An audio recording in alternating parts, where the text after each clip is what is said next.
Seperti biasa, karena spoiler episode 164 sudah tayang, mari kita bahas seperti apa alur ceritanya. Mari kita mulai. Sebelumnya, situasi Canggung Xiao Yan berlangsung beberapa detik sebelum akhirnya dipatahkan salah satu tetua sekte bunga yang telah mengkonsumsi pil obat, berjalan ke depan sambil berkata, "Pemimpin Pavilion Junior, terima kasih atas bantuanmu kali ini." Tetua terlalu sopan. Pavilion Bintang Jatuh memiliki hubungan yang baik dengan sekte bunga di tempat pertama. Selain itu, Yun Yun dan aku adalah kenalan lama. Xiao Yan tertawa. Dia merenung sejenak sebelum bertanya, "Tetua, bolehkah aku tahu sudah berapa lama sejak kalian memasuki wilayah kuno ini?" "Sudah hampir 5 hari, tetapi kami belum mengikuti rute yang tepat." Tetua itu berbicara dengan cara yang agak menyedihkan. Xiao Yan tersenyum pahit dan menggelengkan kepalanya. Dalam hal ini, apakah tetua tahu tentang situasi mengenai faksi lain? Mereka harus cepat mendekati panggung wilayah gurun kuno. Itu adalah tempat yang telah ditinggalkan sejak zaman kuno. Seekor binatang buas yang normal tidak akan mendekati tempat itu. Oleh karena itu bisa dianggap sebagai wilayah yang aman. Yun Yun di samping tiba-tiba menjawab, "Namun, masih ada 2 hari perjalanan dari lokasi kita ke tempat itu." "Wilayah panggung kuno ya?" Mata Xiao Yan mengungkapkan ekspresi rumit. Faksi yang mampu mencapai panggung wilayah kuno pasti sangat kuat. Selain itu, mungkin ada beberapa musuh Xiao Yan di sana. Contohnya adalah Hall of Soul. Mengapa kita tidak bepergian bersama selama perjalanan selanjutnya? Kekuatan kita akhirnya akan sedikit lebih kuat jika kita bersatu. Kita akan dapat saling membantu jika menemui masalah. Ya, Yun Yun mengangguk setelah ragu sejenak saat mendengar saran Xiao Yan. Kita akan mengambil jalur ke timur. Meskipun rute ke arah barat sedikit lebih dekat, jalan utama di tempat itu ditempati oleh iblis piton kuno surgawi. Iblis piton kuno surgawi. Xiao Yan terkejut setelah mendengar ini. Ini adalah binatang ular bermutasi yang sangat langka. Darahnya bahkan memiliki efek memperbaiki dan memperkuat tubuh seseorang. Selain itu, dia ingat pernah membaca sebuah buku kuno bahwa iblis piton kuno surgawi suka membangun kolam darah untuk lokasi keturunannya akan lahir untuk menyerap energi yang cukup. Apakah kamu melihat iblis piton kuno surgawi dengan matamu sendiri? Ya, kami bahkan saling bertukar pukulan dan hampir tidak dapat melarikan diri. Yun Yun menjawab dengan sungguh-sungguh. Jadi seperti itu ya? Xiao Yan bergumam. Kemudian dia mengangkat kepalanya, memandang Yun Yun. Aku berencana melakukan perjalanan. Iblis piton kuno surgawi sangat berguna bagiku. Apa? Kelompok Yun Yun segera terkejut. Tenang, aku punya rencana sendiri. Meskipun iblis piton kuno surgawi sangat kuat, itu mungkin tidak dapat mengalahkan kita semua. Xiao Yan tersenyum dan menjawab. Yun Yun hanya bisa tanpa daya menggelengkan kepalanya.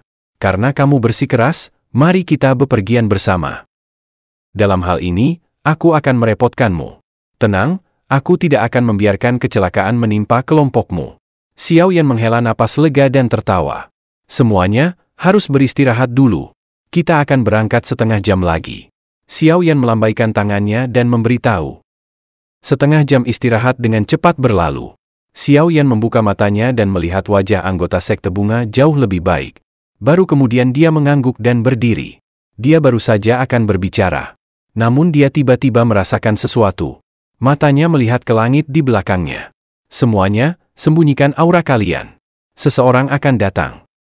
Segera setelah kelompok Xiao Yan menarik diri ke hutan, gelombang demi gelombang angin yang mendadak tiba-tiba bergema di langit. Banyak sosok terbang melintasi langit dengan kecepatan yang sangat cepat. Xiao Yan merajut alisnya saat menatap sosok cahaya di langit. Dengan penglihatannya yang luar biasa, dia jelas mengenal wanita dengan pakaian warna-warni yang memimpin. Feng Qing'er dari suku iblis ponik surgawi. Dia ingat bahwa saat terakhir kali mereka bertemu, Feng Qing'er hanya memiliki kekuatan Douzong. Namun, perasaan yang dia berikan padanya sekarang pasti melampaui dari ahli puncak Douzun biasa. Sepertinya aku tidak dapat menunda lebih lama lagi. Kali ini, aku harus pergi ke tempat iblis piton kuno surgawi berada dan bergantung pada kolam darahnya untuk melatih tubuh kaca King Kong ke puncaknya. Xiao Yan mengepalkan tinjunya. Setelah itu, dia melambaikan tangannya untuk bergerak menelusuri hutan menuju tempat iblis piton kuno surgawi. Iblis piton kuno surgawi ada di sini. Yun Yun dengan lembut memberitahu ketika mereka tiba tidak jauh dari gunung besar di mana kabut hitam berlama-lama. Xiao Yan mengangguk dengan mata gembira. Ayo pergi. Bersiaplah untuk menyerang. Sosok Xiao Yan berubah menjadi bayangan hitam dan bergegas menuju gunung hitam besar. Cailin, Qinglin, dokter peri kecil dan sisanya dengan cepat mengikuti. Kelompok Xiao Yan baru saja memasuki gunung hitam. Sebuah desisan ular yang memekakkan telinga tiba-tiba dipancarkan. Ekor ular hitam sepanjang 30 meter melesat keluar dan dengan kejam menghantam kelompok Xiao Yan. Xiao Yan mendengus dingin dan dengan cepat mengambil 2 langkah ke depan. Cahaya emas terang tiba-tiba meletus dari tubuhnya dan dia berubah menjadi sosok emas setinggi 25 meter. Kedua tinjunya langsung bertabrakan dengan ekor ular hitam raksasa. Angin yang menakutkan mengamuk ketika keduanya berbenturan sebelum meledak. Setelah tabrakan, raksasa emas dipaksa mundur 2 langkah. Di sisi lain, ekor ular hitam besar juga dipaksa mundur. Sisiknya juga telah rusak secara signifikan. Raungan segera terdengar ketika piton hitam setinggi 100 meter meluncur keluar dari gunung. Mata merahnya dipenuhi dengan kekerasan dan niat membunuh saat menatap kelompok Xiao Yan. Ekspresi semua orang tanpa sadar berubah ketika mereka melihat makhluk besar yang muncul. Serang! Xiao Yan berteriak dengan suara yang dalam. Orang besar ini telah mencapai kekuatan puncak Douzun 5 perubahan. Semua orang mengangguk. Cailin segera melompat ke depan saat dia berubah menjadi piton 7 warna. Petir warna-warni segera muncul dan menyerang piton iblis kuno surgawi secara membabi buta. Piton iblis surgawi segera membuka mulutnya. Banyak cahaya hitam menyambar keluar dan menerima semua petir warna-warni. Suara ledakan terdengar lagi saat sosok raksasa emas sekali lagi mengepalkan tinjunya dan menghantam tubuh besar piton iblis kuno surgawi. Itu menyebarkan kabut hitam di sekitar tubuhnya. Bahkan sisik hitam di tubuhnya diledakkan. Pada saat yang sama, tetua Qing Chen, Yun Yun, dokter peri kecil, dan sisanya melepaskan serangan mereka ketika Xiao Yan menyerang. Dou Qi menakutkan bersiul di langit dan mendarat di tubuh piton iblis kuno surgawi dari segala arah. Namun, piton iblis kuno surgawi cukup ganas. Matanya yang besar mengabaikan banyak ledakan di tubuhnya. Ekornya yang besar berayun dan dengan kejam menghantam Xiao Yan, yang telah menyebabkan kerusakan terbesar. Sebuah ledakan terdengar saat ekor yang sangat besar menabrak tubuh emas Xiao Yan. Percikan logam terbang dalam prosesnya. Xiao Yan memancarkan erangan teredam dan dengan paksa menahan kekuatan yang menakutkan. Dia kemudian mengulurkan tangannya dan dengan kuat meraih ekor besar. Api ungu coklat tiba-tiba menyembur keluar dari tubuhnya dan dengan cepat membakar kabut hitam yang tebal pada tubuh piton iblis kuno surgawi. Tubuh besar piton iblis kuno surgawi menjadi gila dan terus bergoyang karena merasakan suhu panas yang membakar. Sungguh sulit untuk berurusan dengan orang ini. Semua orang tanpa sadar merasa terdiam ketika melihat keras kepala piton iblis kuno surgawi. Tuan muda Xiao Yan, paksa matanya untuk melihatku. Suara Qinglin dipancarkan ke telinga Xiao Yan saat dia menahan ekor piton iblis kuno surgawi yang berjuang. Xiao Yan segera menghirup nafas dalam-dalam. Dou Qi di tubuhnya dituangkan ke dalam kedua tangannya. Itu dengan kuat mengubah arah tubuh besar piton iblis kuno surgawi. Piton iblis kuno surgawi menjadi marah karena Xiao Yan berulang kali menarik dan mendorongnya. Dia baru saja berencana untuk menjadi lebih gila lagi. Namun mata iblis hijau giok setinggi 2 meter tiba-tiba muncul di hadapannya. Tubuhnya segera menjadi kaku dan secara perlahan menjadi lembut. Niat membunuh dan kekerasan dalam mata merahnya secara bertahap memudar. Xiao Yan baru saja menghela nafas lega. Namun, mata piton iblis surgawi yang secara bertahap tumbuh redup mulai berjuang. Tubuh besarnya tiba-tiba bergetar. Gelombang demi gelombang kabut hitam yang menakutkan terus menyebar dari tubuhnya. Sepertinya dia telah mendeteksi niat Qinglin dan menolak dengan cara yang tidak terkendali. Kejutan melintas di hati Xiao Yan setelah merasakan piton iblis surgawi mampu mengandalkan kekuatannya sendiri untuk menahan 3 mata bunga ular hijau giok. Dia segera melemparkan pukulan ke depan. Gumpalan api surgawi melonjak keluar dan dengan cepat mengambang di sekitar tubuh piton iblis surgawi. "Tekan dia!" Xiao Yan berteriak dengan suara yang dalam. Segera, piton 7 warna di langit tiba-tiba meringkuk. Tekanan tak terlihat melonjak keluar dari tubuhnya dan mengalir ke tubuh piton iblis surgawi. Penindasan yang berasal dari dalam jiwanya segera menyebabkan kabut hitam di tubuhnya untuk mundur. Pada saat yang sama, dokter peri kecil, Yun Yun, tetua Qing Cheng, dan yang lainnya melepaskan banyak pilar besar Dou Qi. Ini seperti tali yang membatasi pergerakan piton iblis surgawi. Qinglin, cepatlah! Xiao Yan berteriak saat merasakan perjuangan liar piton iblis surgawi.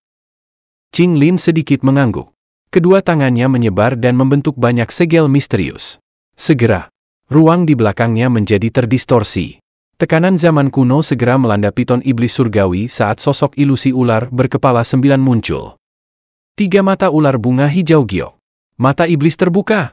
Qinglin tiba-tiba berteriak.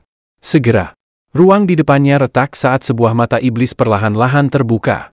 Tubuh besar piton iblis kuno surgawi juga berhenti dalam sekejap. Mundur.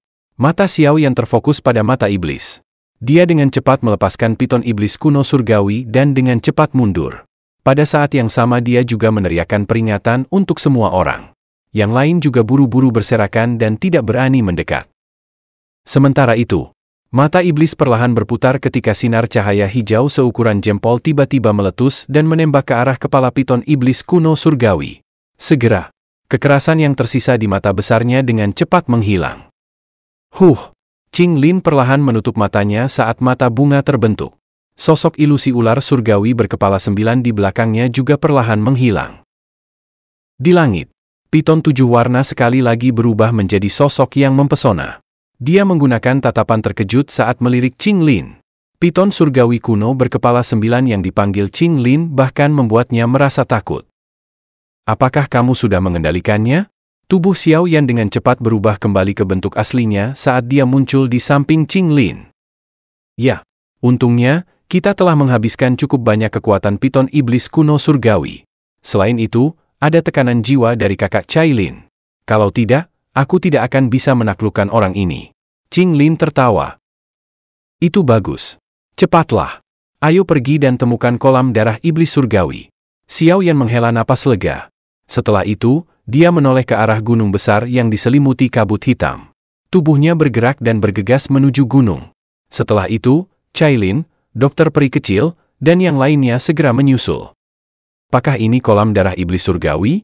Dokter peri kecil tanpa sadar bertanya saat melihat kolam selebar 30 meter di tengah bebatuan yang berantakan. Bagian dalam kolam dipenuhi darah merah. Kadang-kadang, beberapa gelembung darah akan naik. Beberapa tulang binatang masih mengambang di sana.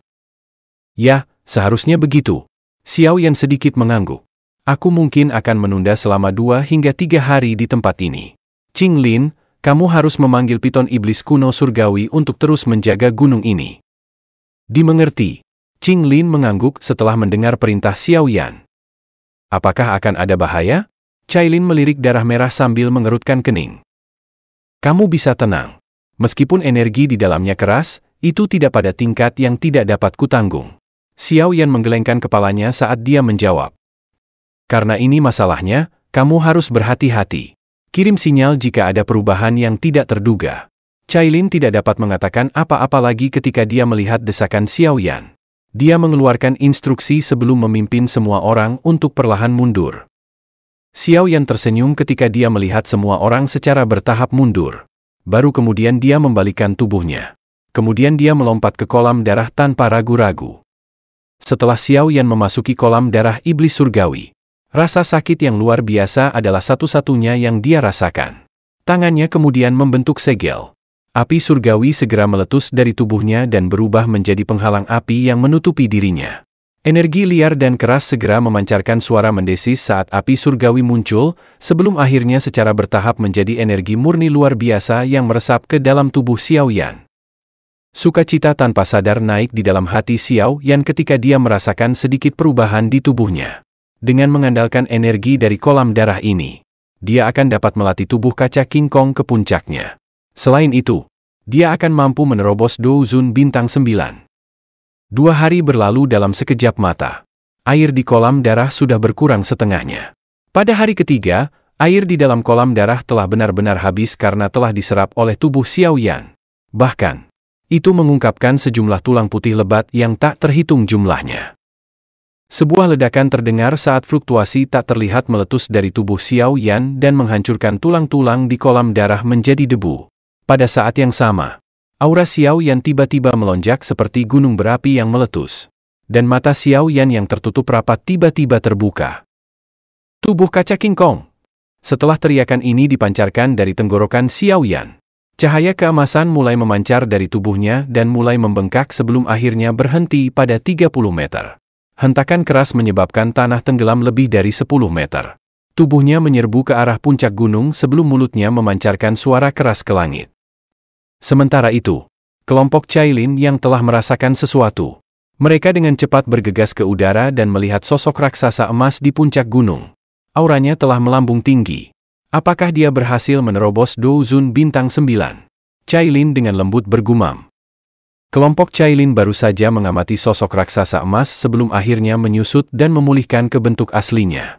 Tubuhnya kemudian bergerak dan bergegas ke semua orang saat dia tertawa. Pemimpin Junior Pavilion. Selamat! Tetua Qing Cheng memberi selamat kepada Xiao Yan sambil tertawa. Itu hanya terobosan yang beruntung. Xiao Yan tersenyum dan menjawab.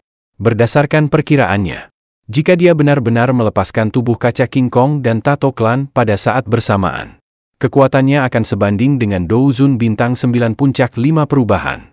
Apakah ada yang terjadi selama beberapa hari ini? Xiao Yan bertanya secara acak. Dia hanya tersenyum setelah melihat semua orang menggeleng. Matanya kemudian bergeser ke bagian terdalam dari wilayah gurun kuno. Kita telah menunda beberapa hari. Yang terbaik bagi kita untuk pergi sekarang. Xiao Yan segera melambaikan tangannya saat dia memberi perintah. Haruskah kita menggunakan orang besar ini sebagai tumpangan untuk bergegas?